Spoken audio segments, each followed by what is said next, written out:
Kerjasama AS dan Indonesia dalam bidang energi telah berjalan selama puluhan tahun. Saat ini kedua negara fokus bermitra dalam transisi ke energi bersih. Namun skema kemitraan transisi energi yang adil tidak secepat yang diharapkan. Berikut laporan Rio Tuasikal dari VOA.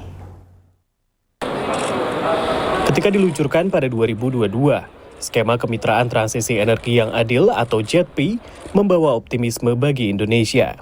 9 negara maju yang diketuai Amerika Serikat dan Jepang berkomitmen mengucurkan 20 miliar dolar atau 310 triliun rupiah supaya Indonesia bisa memangkas emisi karbon.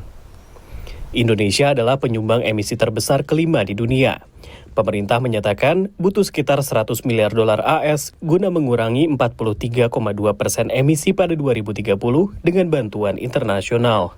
So I think it's really important from a climate change point of view, but I also think it's important for Indonesia to show that it's able to do this because there have been, concerns about Indonesian governance on environmental issues, and it's also very important for the U.S. and the West to show that they can provide the funding and really make this happen.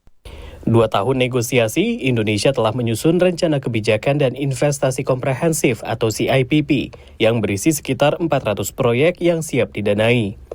Namun komitmen uang yang terkumpul dari Amerika Serikat dan negara-negara lain masih sangat kecil, menurut pakar energi Indonesia Fabi Tumiwa saat menghadiri konferensi iklim di University of Maryland.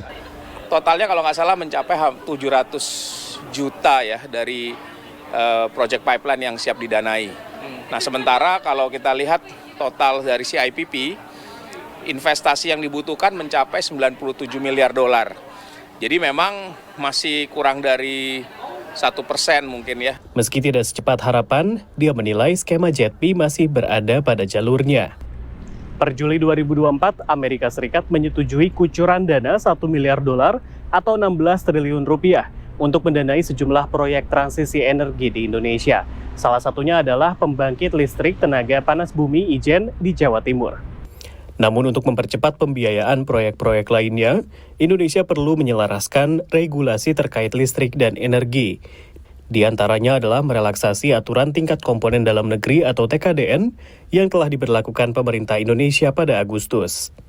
Namun yang tak kalah penting adalah revisi Rencana Umum Ketenagalistrikan Nasional atau RUKN dan Rencana Usaha Penyediaan Tenaga Listrik RUPTL.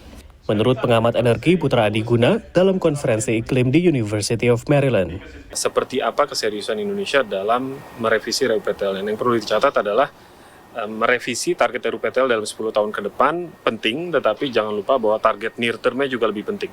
Jadi jangan sampai banyak proyek-proyek baru tetapi proyek tersebut tidak terrealisasi dalam 2-3 tahun ke depan. Sementara lewat dana bantuan internasionalnya USAID, Amerika Serikat telah mendukung realisasi 293 megawatt energi bersih bagi 1,6 juta penduduk Indonesia. Salah satunya membantu pembangkit listrik geotermal Rantau Dedap di Sumatera Selatan dengan kapasitas 98,4 megawatt mencapai operasi komersial. Dari College Park, Maryland, Rio Tuasikal, VOA.